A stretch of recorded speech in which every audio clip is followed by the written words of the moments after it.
I'll have to say I've had very few African violets that bloomed as readily as that one did. So that's probably from a nursery, but they are beautiful plants. There's no doubt about that. Let's go at the propagation methods. Okay, um, there are three methods here. I've used two of them. I have not used seed. I'll be honest about that. Dividing them, they're not that hard to divide if you've got, say, a large African violet that has lived out its pot, for instance. In fact, when they get too big, they do stop blooming. So dividing it is not all that difficult. Uh, you basically just take a knife and kind of cut through the plant, almost like you would an iris or other plants that you can divide that easily, and separate it out and say plant the two different plants in different pots, and they'll have more room to grow in. The most I have done is leaf cutting. I will tell you that. I'm kind of lazy when it comes to propagation methods. I have not found it at all difficult to propagate African violets by leaves.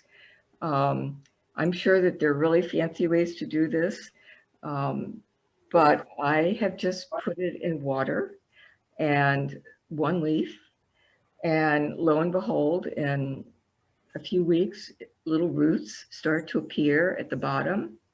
I have then taken it, transplanted it to potting soil, and you can get special potting soil for African violets, and I always did that. I don't know, it had to be a kind of loose soil and have a lot of topsoil or very soft soil in it. Plop the leaf in there, water it, keep it watered, and you'll start to find little tiny leaves will start coming up in 2, 3, 4 weeks.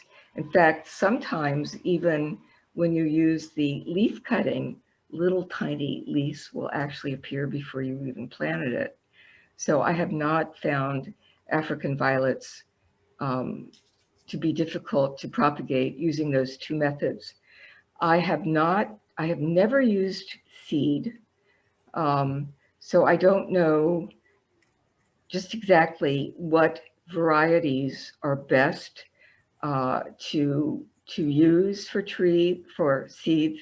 I would have to go to um, an indoor plant nursery like at Maryfield or something where they have their indoor plant section and ask for advice about that. To see what works best. I'm surprised that it takes 10 months, given that the other two methods are much faster. But there are so many different varieties of African violets, and it may be that these are some of the more difficult kinds to grow or some of the more exclusive kinds of African violets. So I'm not familiar with the seed, I'll be honest about that. Any questions about that portion? Okay. This is, as I said, I'm a lazy propagator, but this is probably the best way to do it. And it requires good light. You've got to have good light for propagating African violets. You might have to use a potting light of some case or of some sort over the this kind of this kind of system. Like it talks about a greenhouse. I don't have a greenhouse, but you can certainly get a growing light and get a sort of a plastic base of some kind. Put potting soil. Again, I would use African violet potting soil, which you can get at a nursery, in the bottom,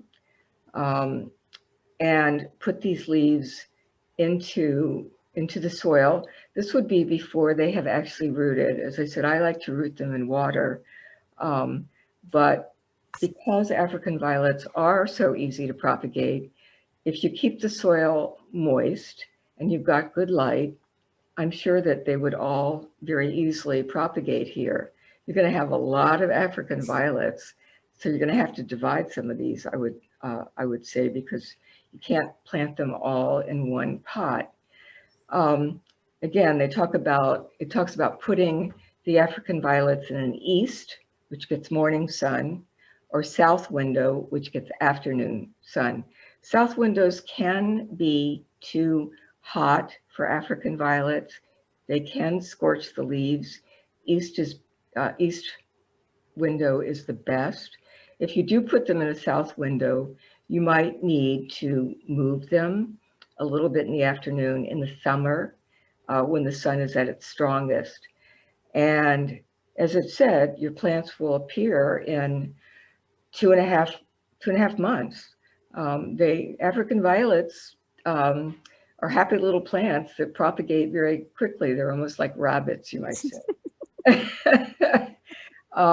And yes, you would definitely need to transplant all of those violets in different pots because they would be too crowded. Let's see, fertilize, okay.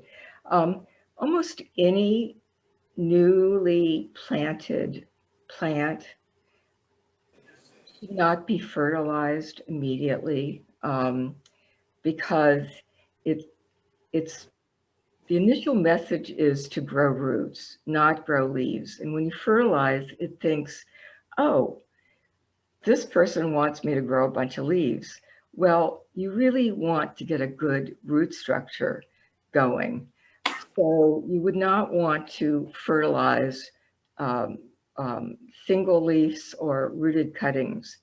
When you're dividing or repotting to larger pots, since you've already got a fairly good plant to start with that does have some roots, definitely, it is a good idea to mix a little bit of fertilizer in just to give it a little extra boost. But make sure you water it so that it doesn't dry out. And as it says, mix it in the soil so that it doesn't sit on the top of the soil. Next slide. Okay. These are the cute little leaves, in fact, that you will see growing when you plant from one leaf, propagate from one leaf. You'll see these little tiny leaves coming up. And it's kind of thrilling, actually. It's like, oh, you little cuties. And so that's what it will look like. You also notice the soil. It's a little lumpy, but it's very, it's good soil. But it's made to kind of act as, so that they don't get waterlogged. It has a certain coarseness to it. And again, I really recommend getting African violet soil from a plant store. And this was the University of Georgia. And if you want more about African violets, you can certainly use that link and get more information about them.